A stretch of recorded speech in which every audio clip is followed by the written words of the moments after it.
तो यही है जो एमएमएस से दिखाया गया था। लगता है समीर को यहीं कहीं बांध के रखा होगा। बांध के कहाँ रखा हुआ ये देखना पड़ेगा। वो एमएमएस पे पीछे कुछ था ना उधर। ये भगवान को प्यारा हो जाएगा। जहाँ पे बांध के रखा हुआ है उसके पीछे ये लोगो बना हुआ है। ये लोगो ढूंढते हैं और संभाल के। खूनी बहुत खतरनाक है, कुछ भी गड़बड़ करे ना तो गोली मार देना, लेकिन संभाल के मरना नहीं चाहिए।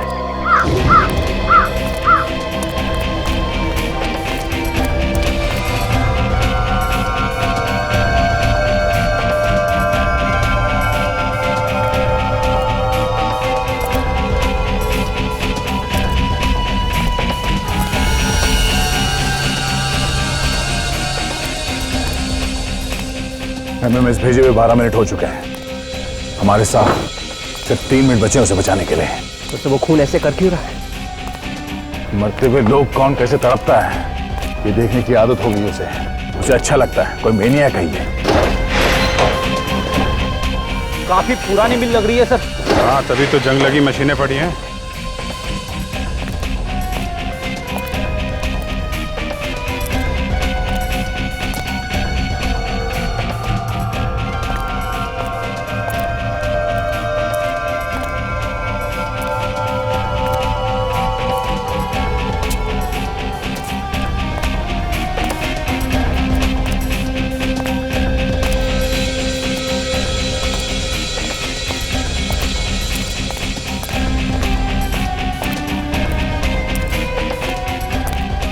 सर वो देखिए लोगो। यहीं पे होना चाहिए।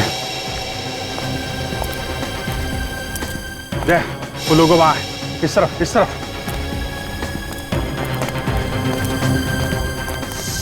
ये रहा। मुझे बचा लो सर, मुझे बचा लो सर, सर मैं हाथ जोड़ता हूँ सर, मुझे बचा लो सर। अच्छा, जब अपने जान पे बनाई है तो रो रहा है। दूसरों की जान लेते समय नहीं सोचा था तूने? नहीं सर, मैंने किसी की जान नहीं ली सर। यार ये तो मानने को ही तैयार नहीं। क्या करें? छोड़ देते हैं इसे यहीं पे लटकने दो। चलो। अरे अरे कहाँ जा रहे हैं सर, कहाँ जा रहे हैं? मैं अपने सारे गुनाह को बोलने के लिए तैयार हूँ सर। ठीक है, मुझे बचा लीजिए सर, मुझे सर। कुछ करो यार। चुप।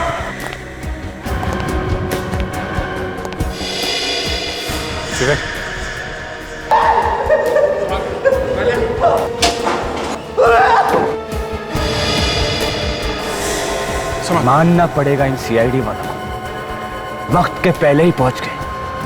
लेकिन अब देखता हूं कि ये कहां से बच के जाते हैं।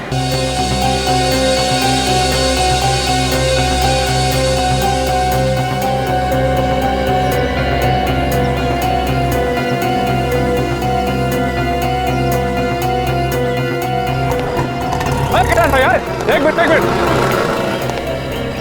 आपकी हिम्मत कैसी हुई हमारी बालकनी में रोज गंदा पानी फेंकने की?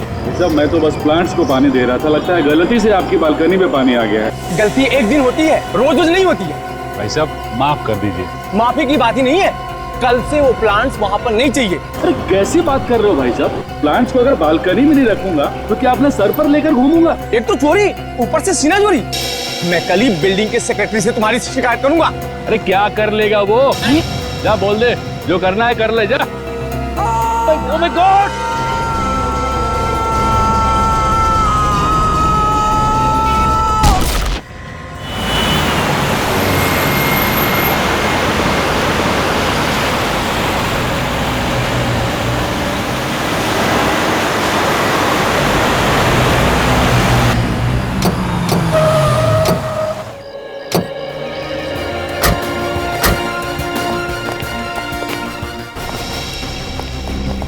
आप लोग सब पीछे हटिए।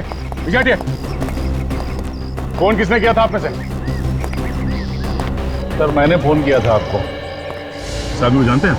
नहीं सर मैं नहीं जानता, और ये हमारे बिल्डिंग का भी नहीं है। ये तुम्हारे बिल्डिंग का नहीं है? नहीं सर। सर लगता है यह आदमी मुंह के बल गिरा है। कुछ वक्त इसका चेहरा नीचे की तरफ था, पूरी तरह बिगड़ गया है, कोई भी नहीं पहचान सकता। कूदते वक्त मतलब? तुम ये कैसे कह सकते हो सिर्फ बॉडी को देख के इसने आत्महत्या की? हो सकता है किसी ने इसे धक्का दे दिया। तो फिर पता कैसे चलेगा सर? पता चल जाएगा फेडी। पहले ये लाश बिल्डिंग से कितनी दूर है ये नाप लो, इससे पता चल जाएगा ये आदमी अपने आप कूदा है या किसी ने धक्का दिया इसे। Yes sir. इस आदमी को ऊपर से नीचे गिरते हुए देखा था। यस सर, एक्चुअली हमारा इनके साथ झगड़ा हो रहा था। अचानक हमें चीखने चिल्लाने की आवाज आई।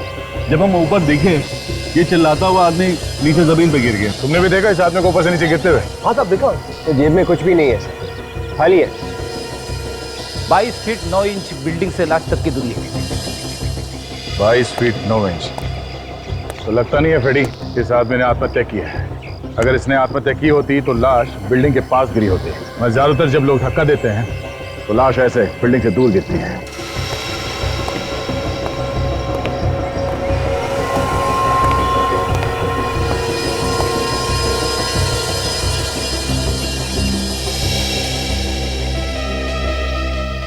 एक अजीब बात यह है कि आदमी बाहर से आके यहाँ इस बिल्डिंग में इसने आत्महत्या क्यों की? सर मैं आपसे कुछ कहना चाहता हूँ। हाँ बोलो, क्या बात है? मैंने इस आदमी को देखा था सर। देखा था? कहाँ? इस बिल्डिंग में घुसते हुए, यही कोई करीबन 2 घंटे पहले की बात है। अच्छा, ये अकेला था या इसके साथ में कोई और भी था? अकेला ही था, लेकिन हाँ इसके हाथ में एक ब्रीफ केस था। तो कहाँ गया वो ब्रीफकेस? ये तो मालूम नहीं। आप लोगों ने गिरते वक्त इसके हाथ में ब्रीफकेस देखा था? नहीं सर। आपने? नहीं सर, कहीं ऐसा तो नहीं कि इसने वो ब्रीफकेस बिल्डिंग में ही कहीं छोड़ दिया हो? ये यहाँ पे आया था तो शायद किसी से मिलने आया हो, उसी को दे दिया हो। छत पे भी हो सकता है सर, कूदने से पहले कोने में रख दिया होगा कहीं पे। हो सकता है। विवेक, लाश को फॉरेंसिक लैब में भिजवाने का इंतजाम करो। और तुम उस बैग को पहचान लोगे ना? जी पहचान लूंगा। ओके।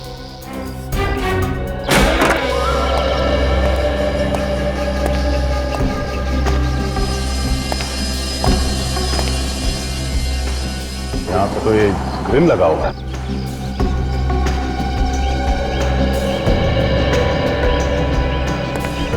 तो दीवार की हाइट इतनी है कि यहाँ से तो फेंक नहीं सकता या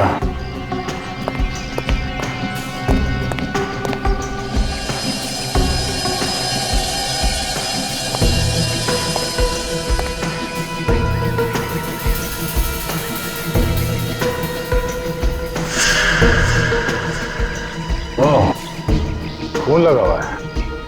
शायद यहां से गया वो आदमी। इसका मतलब है वो आदमी अपने आप नहीं खुदा, ये आत्महत्या नहीं है, किसी ने खून किया इस आदमी का। हाँ फिर छत छान मारा, ब्रीफकेस कहीं भी नहीं है। फिर एक काम करो, एक ही डील डॉल के 2 डमी लेके आओ। 2 डमी? क्यों? फिर मैं देखना चाहता हूँ कि ये जो खून लगा हुआ है यहाँ पे, ये कहाँ से आया? किसी ने उस आदमी को यहाँ से धक्का दिया है या फिर उसे मार के यहाँ से फेंका गया है।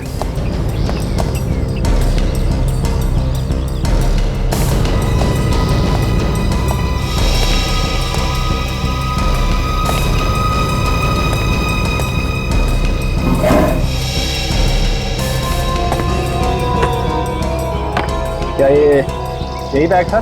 हटिए हटिए, पीछे हटिए सब लोग। हटो, पीछे हटो, पीछे हटो।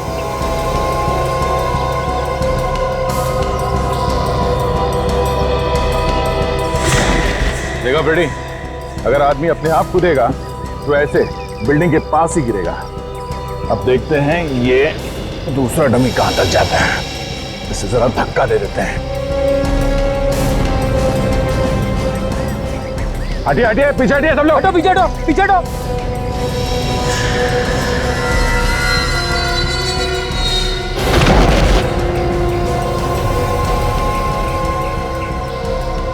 है ना बेटी? ठीक उसी जगह पे ये गिरा है जहाँ पे वो लाश पड़ी थी। आप बिल्कुल सही हो सर, इस आदमी ने आत्महत्या नहीं की है, इसे किसी ने धक्का दिया है। हाँ विवेक, वो बैग मिल गया है सर, लेकिन टूटा हुआ है सर। इस ब्रीफकेस में जरूर कुछ ऐसा होगा जिसकी वजह से मरने वाले आदमी का झगड़ा हुआ किसी के साथ और उसने उसे धक्का दे दिया। सर, कहीं ऐसा तो नहीं कि ब्रीफकेस में कुछ पैसे रखे हो? हाँ, हो सकते हैं, पैसे हो सकते हैं, कोई बड़े काम की चीज हो सकती है। सर, अगर उसे पैसे ले ही जाने थे तो ब्रीफकेस के साथ ले जाता, लेकिन उसने ऐसा नहीं किया। पैसे तो ले गया लेकिन ब्रीफकेस को तोड़ के फेंक दिया। उस आदमी का दिमाग तो खराब नहीं हुआ है ना सर? फ्रेडी, अगर वो ब्रीफकेस लेके बिल्डिंग से बाहर निकलता तो किसी न किसी को शक हो जाता, इसलिए उसने ब्रीफकेस में से सामान निकाला और फेंक दिया ब्रीफकेस। सर आगे कुछ दिख गया क्या? हाँ सर, ये देखिए। ये तो किसी ने अपने नाम का स्टिकर लगा रखा है। इस पर लिखा है USHAN, उशन। स्टिकर आधा है। सर इसमें तो कुछ गम जैसा लगा हुआ है, देखिए। सर ये भी बना। ये क्या हो सकता है? ये तो किसी मशीन का पार्ट लगता है। मतलब इस ब्रीफकेस में कोई मशीन रखी हुई थी। तो हो सकता है ये जो नाम लिखा हुआ है, ये ओशन, ये किसी कंपनी का नाम है और इन लेटर से हम कंपनी ढूंढ सकते हैं। हाँ सर, अब हाँ, हम अभी उसी के बारे में बात कर रहे थे सर। हाँ, ओह ठीक है सर, जैसे कुछ पता चलता है हम आपको बता देंगे। ओके सर, या ठीक है। एसीपी साहब का फोन था दिल्ली से, MMS वाले खूनी के बारे में पूछ रहे थे, कुछ पता चला है या नहीं?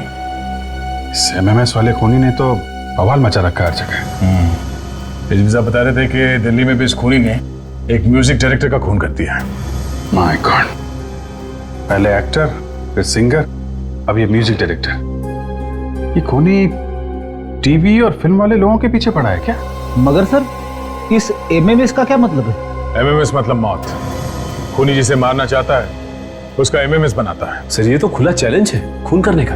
एसीपी साहब बता रहे थे कि दिल्ली चेन्नई के बाद अब उसका निशाना मुंबई है। रागिनी MMS? रागिनी MMS?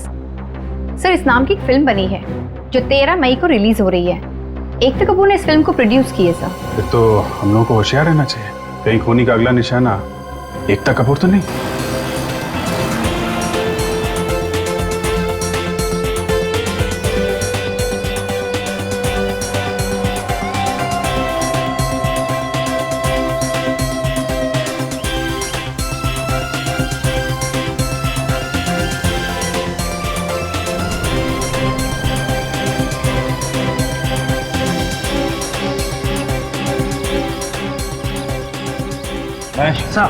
चारों तरफ एक बार फिर से चेक करो। इतनी बड़ी प्रोड्यूसर आ रही, कहीं कोई कमी नहीं होनी चाहिए। सर मैंने अपनी तरफ से 3 बार चेक कर लिया है, सब कुछ ठीक है, लेकिन फिर भी मैं एक बार देख लेता हूँ। नहीं सर, अभी तक तो नहीं आई हैं।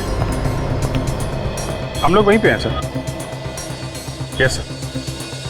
वैसे एकता जी को बोल दिया है, थोड़ा होशियार रहने की जरूरत है। जी सर। Yes sir. ओके, मैं फोन कर दूंगा सर। Okay sir. हर जगह अच्छी तरीके से निगाह गड़ा के देखने की जरूरत है। खूनी बहुत चालाक है और खतरनाक भी है, समझे? हेलो। ओके, ठीक है, नो प्रॉब्लम। ओके। अरे सुनो गार्ड, एकता जी पहुंचने वाले हैं, सब लोग अपनी पोजीशंस ले लो। गो गो गो गो गो।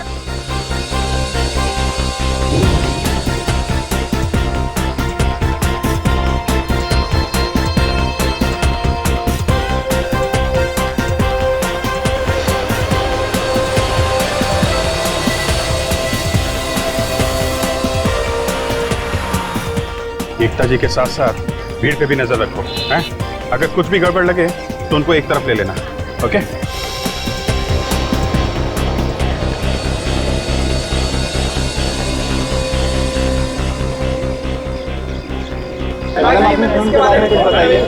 देखिए, सब कुछ यहाँ पूछेंगे या फिर अंदर? मैडम कुछ तो बताइए, आपकी फिल्म का बेस क्या है मैडम? तारीफ है मैडम, ये आपके सब्जेक्ट क्या है मैम आपकी फिल्म का? प्लीज कुछ तो बताइए मैम, प्लीज। मुझे आने में कोई देरी तो नहीं हुई? नहीं, बिल्कुल नहीं, लेकिन वैसे भी जब भी आप आती हैं वही सही टाइम होता है। आइए प्लीज आइए।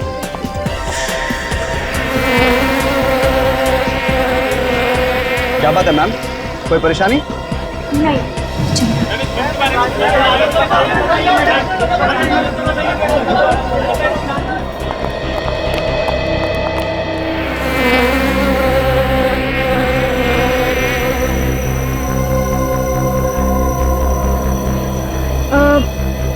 तुमने ये आवाज सुनी? किस तरह की आवाज? भिनभिनाने की, मक्खी के भिनभिनाने की अजीब सी आवाज है। नहीं मैम। फिर मुझे भी सुनाई दे रही है। चलो।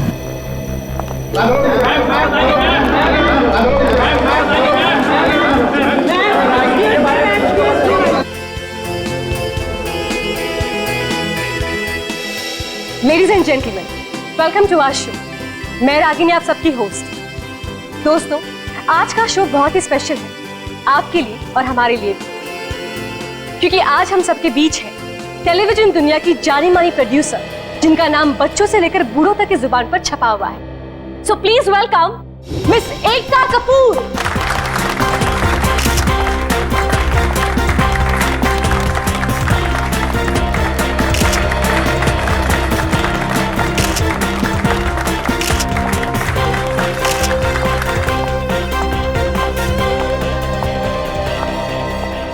Hello ma'am, nice to meet you. आपका इस शो पर स्वागत है। हमारे इस शो पर आने के लिए बहुत बहुत धन्यवाद। आपने मुझे बुलाया, इस बात का बहुत बहुत धन्यवाद।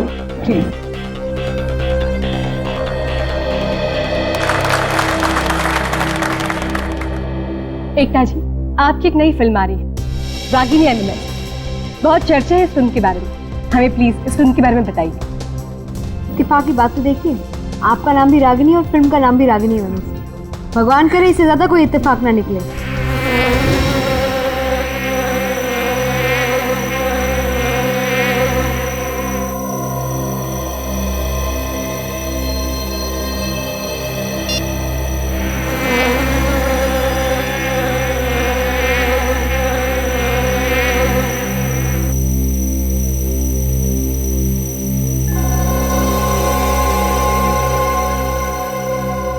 अब क्या हुआ एकता जी? हाँ, कुछ नहीं। आप कुछ पूछ रही थी? आपकी फिल्म के बारे में। बेसिकली ये फिल्म एक लड़का और लड़की की कहानी है जो छुट्टियों के लिए बम्बई के बाहर धानू जाते हैं। दोनों एक वीकेंड साथ स्पेंड करने जाते हैं, लेकिन उन्हें पता नहीं होता कि वहाँ उस घर की खुद की एक कहानी है। वो दो तो जाते हैं अकेले हैं, लेकिन घर में कुछ और ही निकलता है। लड़के ने उस घर में कैमरा लगाया कि लड़की का एमएमएस बनाए। उसे भी नहीं पता होता कि उस घर की कहानी कुछ और ही है, और उन दोनों के साथ साथ एक तीसरा है, और वो सब उस कैमरा में रिकॉर्ड हो रहा है। मतलब कि कैमरा सब कुछ रिकॉर्ड कर लेता है? जी, कैमरा सब कुछ रिकॉर्ड करता है। आपने कहा था कि इसमें 2 से 3, ये कैसे हो गया? उस घर में एक अंदरूनी शक्ति भी है, एक आत्मा, जो दोनों को नहीं पता, लेकिन कैमरा उसे पकड़ लेता है। वाह, हमने सुना है कि आपकी ये फिल्म सच्ची घटना पर आधारित है। देखिए, एक लड़की थी जिसके साथ ये सब हुआ। उसके साथ एक भूतिया किस्सा हुआ, और वो किस्सा मैं दुनिया के सामने लाना चाहती हूँ। उसी से बनी रागिनी एमएमएस। एकता जी, आपकी ये फिल्म किस ऑडियंस को टारगेट करती है? बेसिकली युवा। मैं चाहती हूँ सारे कॉलेजेस की छुट्टियाँ चल रही हैं, लोग अपने डेट्स के साथ, अपने दोस्तों के साथ, सारे यंग लोग जाकर ये फिल्म देखें। एक यंग हॉरर है। तो एकता जी, आपकी ये फिल्म कब रिलीज हो रही है? फ्राइडे द 13th को। कहते हैं शुक्र और राहु एक होते हैं और आत्माओं का डेरा होता है। उसी दिन मैं चाहती हूँ रिलीज हो रागिनी एमएमएस।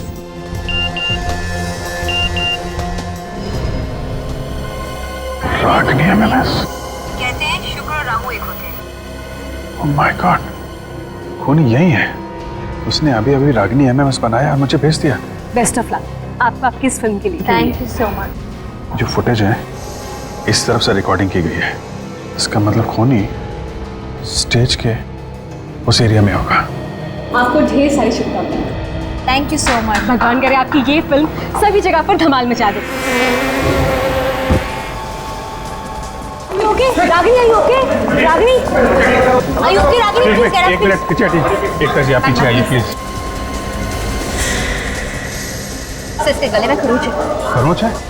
भीड़ का फायदा उठा के खूनी ने काम कर दिया है। सचिन, सारे दरवाजे बंद कराओ, किसी को बाहर मत जाने दो। बंद करो भाई।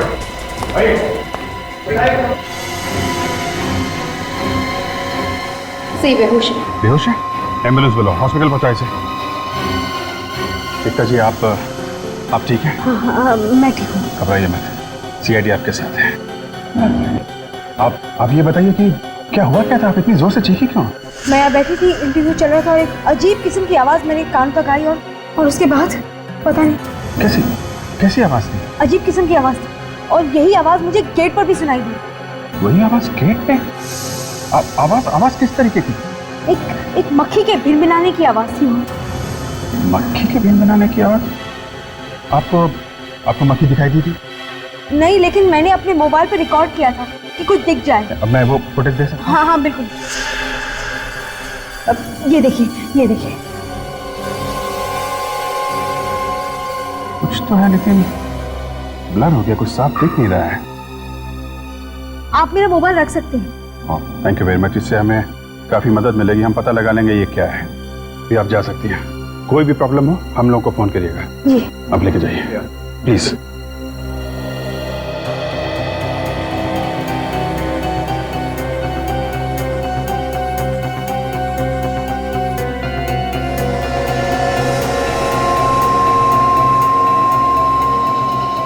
देखो भाई, सब लोग कान खोल के सुन लो। जब तक हमें हमला करने वाले के बारे में पता नहीं चल जाता, कोई भी कहीं नहीं जाएगा, सब यहीं रहेंगे। लेकिन सर हमने थोड़ी हमला किया है। क्या पता किसने किया है? सर हम कह रहे हैं ना सर। अच्छा, तुमने कहा और हम लोगों ने मान लिया? हाँ? देखिए, आप लोगों के पास जो भी मोबाइल्स या छोटे से छोटे कैमरास हैं, हमें दीजिए। हमें उसे चेक करना होगा। अभी पता चल जाएगा कि हमला किया किसने। लाइए लाइए।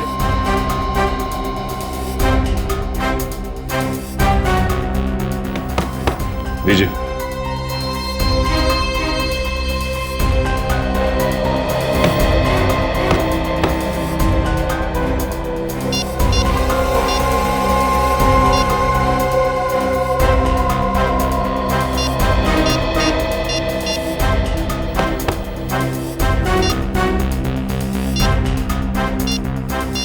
सर, इन मोबाइल्स में तो कोई भी ऐसी फुटेज या वीडियो नहीं है जो इस एमएमएस से मिलती जुलती है। वही तो। सर, मैंने सारे कैमरे और इक्विपमेंट्स चेक कर लिया, किसी ने भी कोई छेड़खानी नहीं की थी। फिर ये रागिनी के गले में जो खरोंच का निशान था, वो कहां से आया? सर, मुझे तो लगता है कि ये हमला करने वाला यहाँ से भाग चुका है सर। तूने बाहर जाने के सारे रास्ते बंद करवाए थे? हाँ सर, यहाँ से तो कोई बाहर नहीं जा सकता। एक काम करो, बाहर जाके देखो कुछ बनता है क्या। सर, कोई तो यहाँ से बाहर गया है। कौन है वो? सर, एकता जी और उनके बॉडीगार्ड्स के अलावा हमारे गार्ड्स ने किसी को भी बाहर नहीं जाने दिया। अच्छा, कितने गार्ड्स हैं आपके? सर 5। ये सामने देख लीजिए।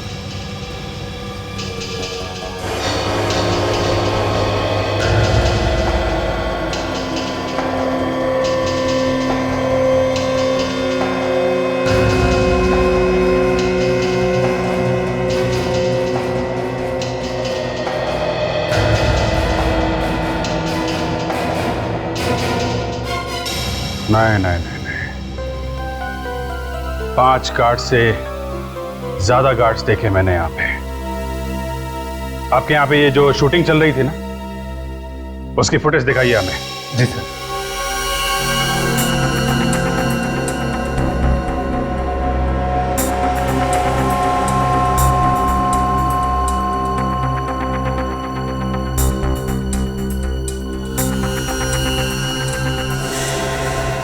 बस रोको। ये क्या है? ये 5 नहीं 6 गार्ड हैं। लेकिन सर, ये एक गार्ड कहां से आया? ये तो तुम ही बताओ, कहां से आया? सर मैं सच कह रहा हूं, मुझे कुछ नहीं पता कि एक गार्ड कहां से आए। कमाल है, वो हमला करने वाला गार्ड की ड्रेस पहन के आया, इसलिए किसी को पता भी नहीं चला। सर ये देखिए गार्ड की ड्रेस, ये बाहर डस्टबिन में पड़े हुए थे। सर, जैसा हमने सोचा था बिल्कुल वैसा ही हुआ है। हमला करने वाले ने गार्ड के कपड़ों का इस्तेमाल किया है। पर सर, एक बात समझ में नहीं आई कि ये गार्ड के कपड़े उस हमला करने वाले के पास कहां से आए। सब पता चल जाएगा सचिन।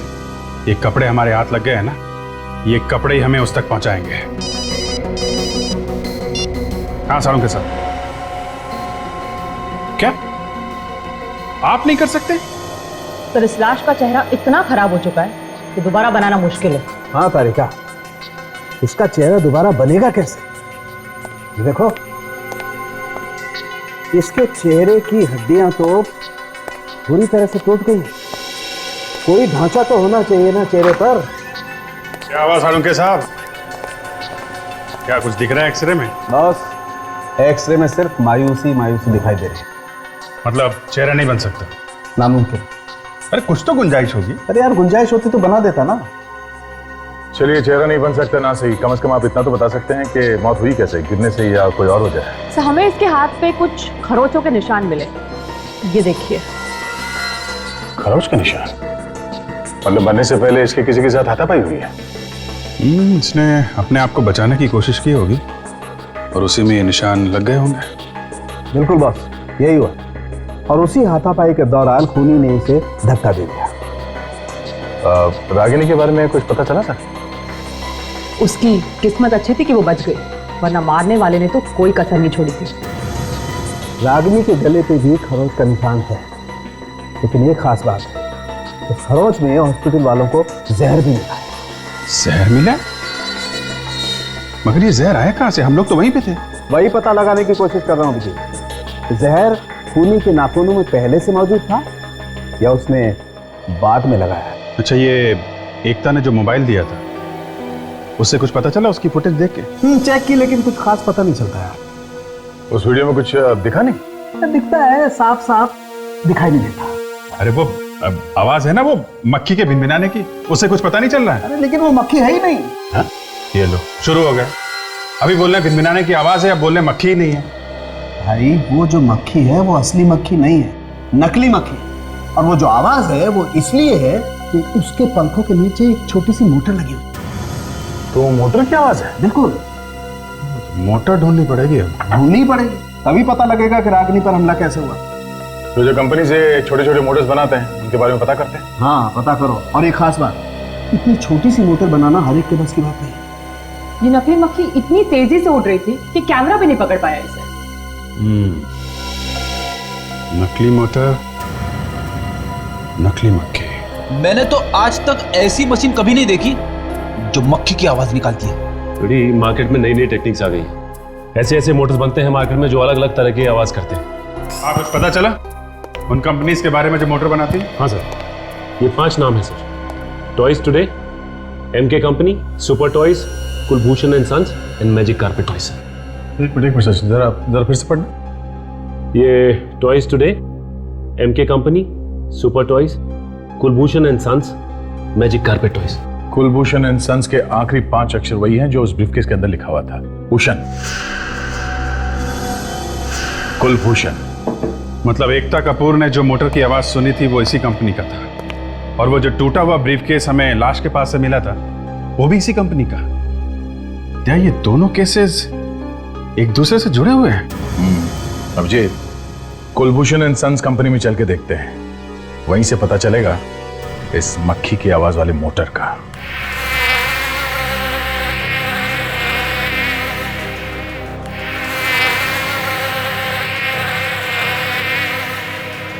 सर, इस तरह की आवाज हमारे किसी भी खिलौने में नहीं आती। आप चाहे तो खुद ही सुन सकते हैं। अच्छा, ये बताइए कि ये इस ब्रीफकेस को पहचानते हैं आप? ये ब्रीफकेस?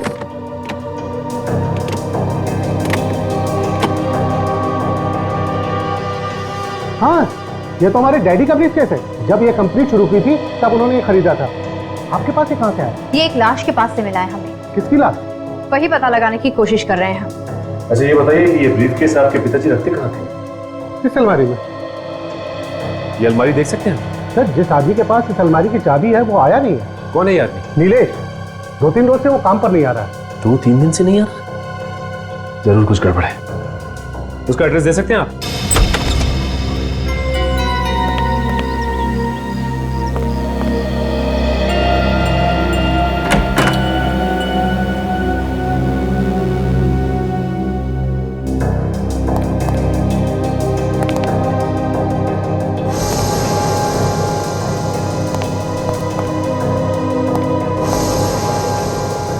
मेरी घर के अंदर है तो है कहां पे?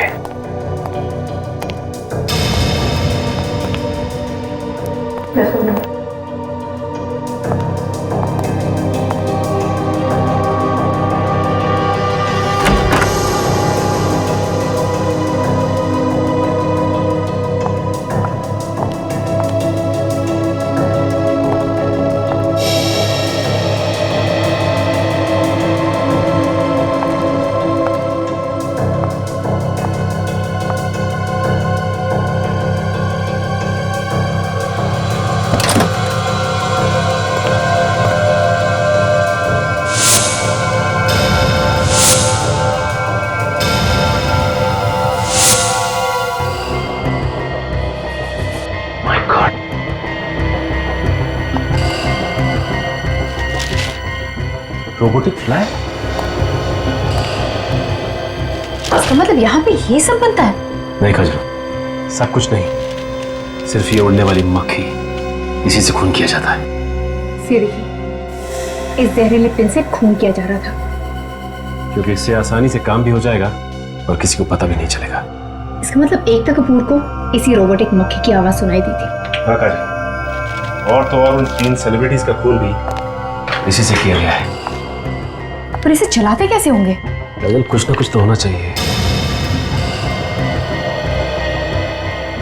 ये देखो, यही है उसका रिमोट। मतलब उन्हीं नीलेश है? कहाँ काजल, सारे सबूत तो नीलेश की तरफ ही इशारा कर रहे हैं। वो ब्रीफकेस भी वही लाया और मोटर बनाने की कंपनी में भी काम करता था। पर अब ये जहरीली मक्खी। काजल, एक काम करो, आस पड़ोस के लोगों से पूछो नीलेश के बारे में कुछ पता चलता है क्या?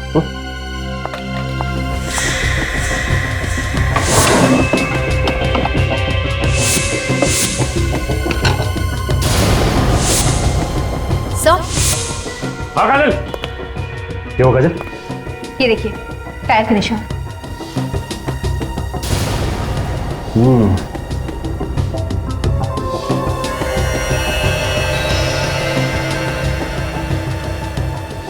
ये इसका मतलब यहाँ पे गाड़ी खड़ी हुई थी और ये देखो, इंजन ऑयल भी गिरा हुआ है। मतलब नीलेश के पास गाड़ी है और शायद गाड़ी से कुछ पता चल जाए।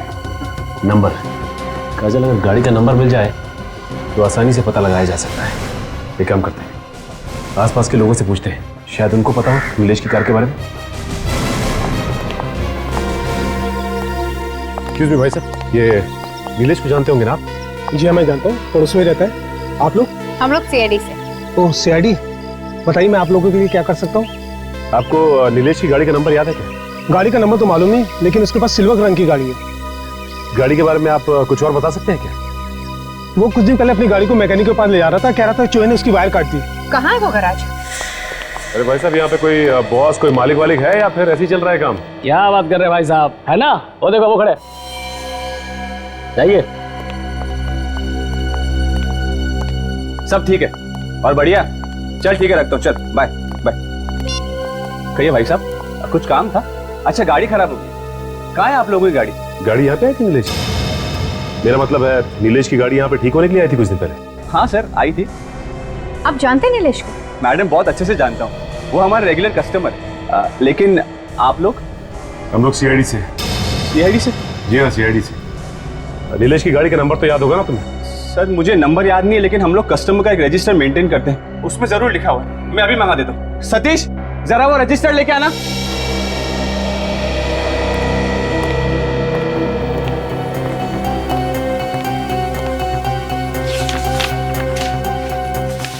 हाँ सर, नंबर है MS02 LA3872। वैसे आखिरी बार आपने कब देखा था उसे? मैडम, कुछ 4 दिन पहले। बेचारा बहुत परेशान था। मैंने उससे पूछा कि परेशानी का कारण क्या है, लेकिन उसने मुझे नहीं बताया। परेशान था वो? हाँ सर, फोन पे कुछ बात कर रहा था सर। क्या बात कर रहा था फोन पे? सर, कुछ झगड़े की बातें कर रहा था सर। फोन पे झगड़ा हो रहा था? अगर झगड़ा हो रहा था तो तुमने सुना होगा ना? क्या बोल रहा था फोन पे? कह रहा था कि उसका झगड़ा हो गया बांद्रा के किसी इटालियन रेस्टोरेंट में सर, जिसका उद्घाटन बुधवार को हुआ था। थैंक्स। काजल, एक काम करते हैं, बांद्रा के इस इटालियन रेस्टोरेंट में पता करते हैं कि नीलेश का झगड़ा किसके साथ हुआ था। तब तक मैं कंट्रोल रूम में फोन कर देता हूँ नीलेश की कार के बारे में।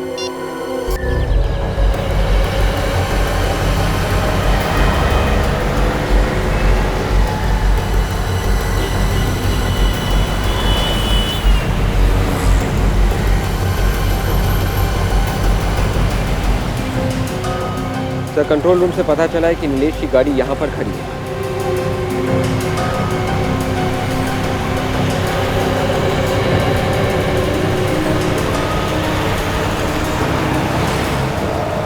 गाड़ी के अंदर तो कुछ नहीं है सर। अंदर से खोल के देखते हैं इसे। गाड़ी को देख के ऐसा लग रहा है ये गाड़ी 2-3 दिन से यहीं पे खड़ी है। समझ में नहीं आ रहा है, गाड़ी को यहाँ छोड़ के नीलेश गायब कहाँ हो गया? पास में वो बिल्डिंग भी है जिसके छत से वो आदमी नीचे गिर के मारा था। कहीं वो नीलेश तो नहीं है? जब तक कोई ठोस सबूत मिल नहीं जाता कुछ बोल नहीं सकता।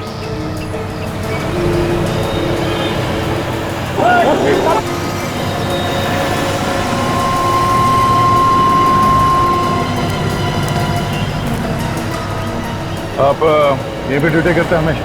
काम है मेरा साहब, ड्यूटी नहीं करूँगा तो पैसा नहीं मिलेगा। हाँ ये बात तो है। अच्छा ये बताओ, ये सामने जो गाड़ी खड़ी है ये कब से खड़ी है यहाँ पे? इस कार ने तो नाक में दम कर दिया साहब मेरी। 2 दिन हो गए यहाँ पर खड़े खड़े। कौन खड़ी करके गया, कुछ मालूम है? एक आदमी उतरा था साहब, सामने वाली बिल्डिंग में गया था। सोसाइटी वाले रोज मेरे साथ झगड़ा करते हैं, जैसे मेरी कार है ये। वो आदमी दिखने में कैसा था? हुलिया कैसा था उसका? साहब इतना तो मैंने ध्यान नहीं दिया, लेकिन उसके हाथ में एक ब्रीफकेस देखा था मैंने। ब्रीफकेस? हाँ साहब। अच्छा जरा ये फोटो देखना, यही था वो आदमी? शायद हो भी सकता है मगर पक्का नहीं कह सकता साहब। मतलब सर बिल्डिंग से गिरकर मरने वाला आदमी नीलेश ही। एक काम करते हैं, इस गाड़ी में जितने भी उंगलियों के निशान मिलते हैं उन सबको डॉक्टर सालुंके के पास भेजते हैं। उस लाश की उंगलियों के साथ मिला के देखते हैं, पता चल जाएगा मरने वाला आदमी नीलेश ही था या कोई और। हमें पता चला है कि नीलेश की कार के ऊपर जो उंगलियों के निशान मिले थे उसकी रिपोर्ट आ गई है। हाँ ये रही रिपोर्ट, पढ़ो।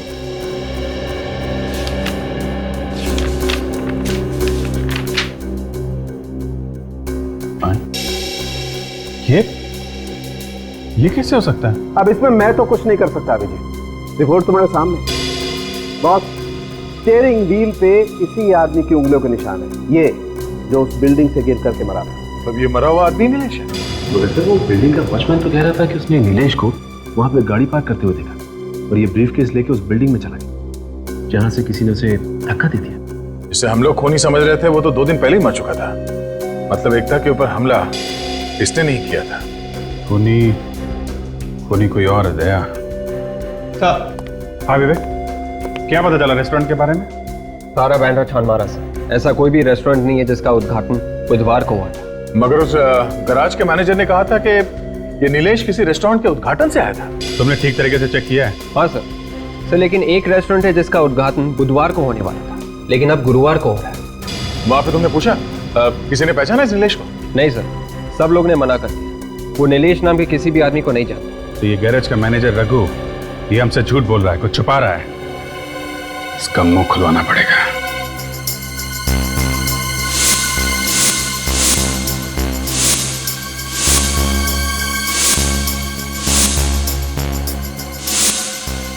क्या है बॉस, तुम्हारा दिखाई नहीं दे रहा? मालूम नहीं सर, हमने भी नहीं देखा। सर झूठ बोल के जान बचा के भाग गया होगा यहाँ से। भाग कर जाएगा कहाँ? हाथ में तो आएगा ही।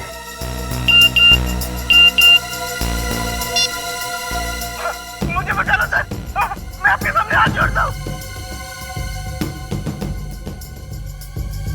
ये मेरा पार्टनर है समीर, सभी खूनों में इसका भी हाथ है। अब डर रहा है। ये तो रघु है, इस गैराज का मैनेजर। ठीक 15 मिनट बाद ये भगवान को प्यारा हो जाएगा। ओह माय गॉड, ये तो समीर भी खूनी से मिला हुआ है। हाँ सर, वो किसी को कुछ पता ना दे इसलिए खूनी इसकी जान लेना चाहता है।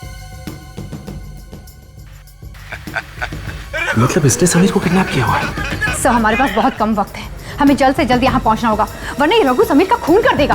हाँ काजल, मैं अभी जी सर को फोन लगाता हूँ और ये एमएमएस भी भेज देता हूँ उनको। Hello sir.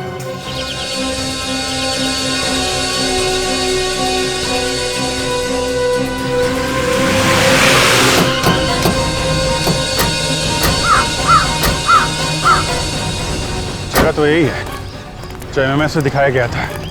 लगता है समीर को यहीं कहीं बांध के रखा होगा। बांध के कहाँ रखा हुआ ये देखना पड़ेगा। वो एमएमएस पे पीछे कुछ था ना उधर। ये भगवान को प्यारा हो जाएगा। जहाँ पे बांध के रखा हुआ है उसके पीछे ये लोगो बना हुआ है। ये लोगो ढूंढते हैं और संभाल के। खूनी बहुत खतरनाक है, कुछ भी गड़बड़ करे ना तो गोली मार देना, लेकिन संभाल के, मारना नहीं चाहिए।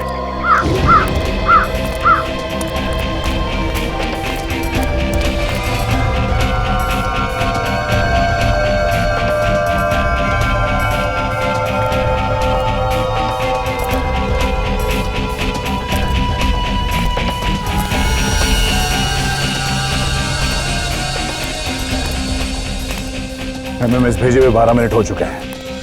हमारे साथ सिर्फ 3 मिनट बचे उसे बचाने के लिए। तो वो खून ऐसे कर क्यों रहा है? मरते हुए लोग कौन कैसे तड़पता है ये देखने की आदत हो गई उसे अच्छा लगता है, कोई मेनियाक है ये। काफी पुरानी मिल लग रही है सर। हाँ, तभी तो जंग लगी मशीनें पड़ी हैं।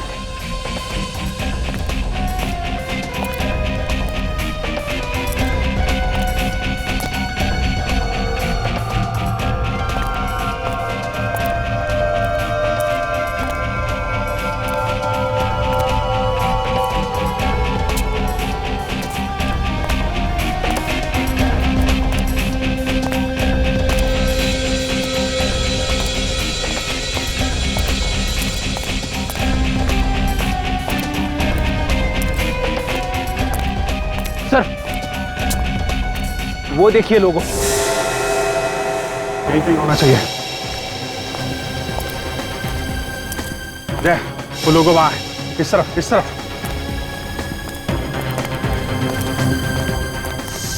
ये रहा। मुझे बचा लो सर, मुझे बचा लो सर, सर मैं हाथ जोड़ता हूँ सर, मुझे बचा लो सर। अच्छा, जब अपने जान पे बनाई है तो रो रहा है?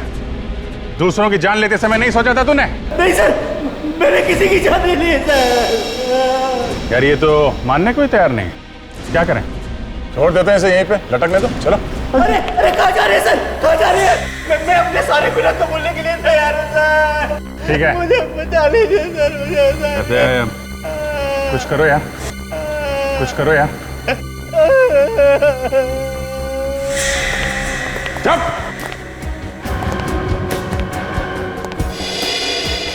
ठीक है।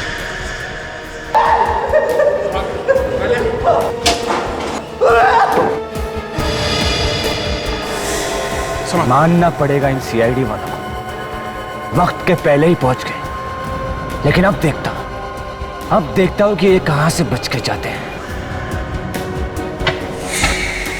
Thank you so much sir, आप लोगों ने मेरी जान बचा ली। बस ड्रामा बंद कर। ये बता वो कहाँ है जिसने ये सब किया है? आप लोगों के आने से पहले वो यही था सर। नहीं था? रेडी, पकड़ के रखे सर। सर मैंने कुछ नहीं किया सर।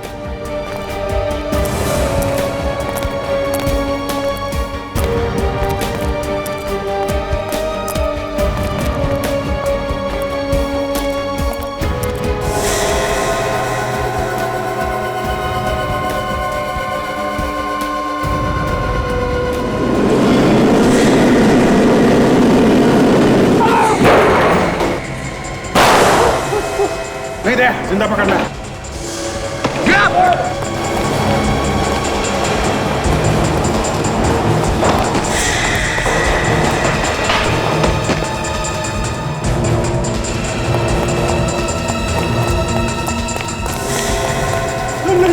मुझे छोड़ दीजिए, मुझे छोड़ दीजिए। बिना जवाब दिए कहाँ भाग रहा है?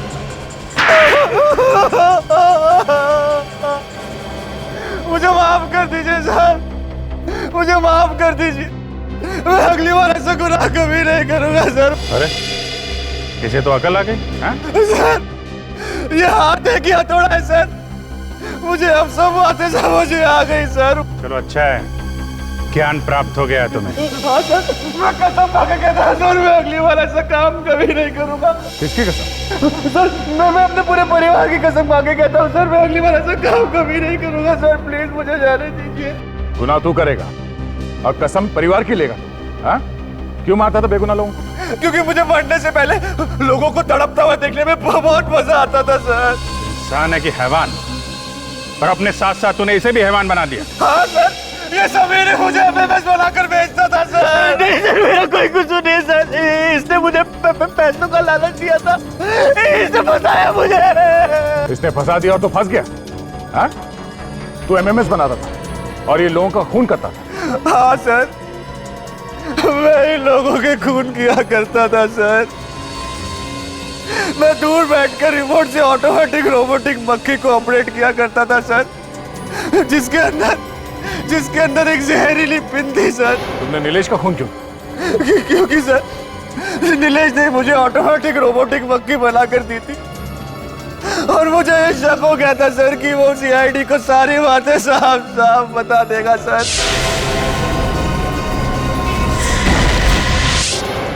इसके लिए मैंने उसे मार दिया सर। एकता कपूर पे भी तुम्ही ने हमला किया था? जी सर, एकता जी पे भी मैंने हमला किया था सर, लेकिन जब वहां पे बवाल हो गया तो मैं वहां से भाग निकला सर। मुझे माफ कर दीजिए प्लीज सर। 3 खून किए हैं तुम लोगों ने, एक ने मजे के लिए और दूसरे ने पैसों के लिए। अब जिंदगी भर जेल में बैठ के तुम पैसे गिनना और तुम मजे करना, फांसी का ऑर्डर आने तक।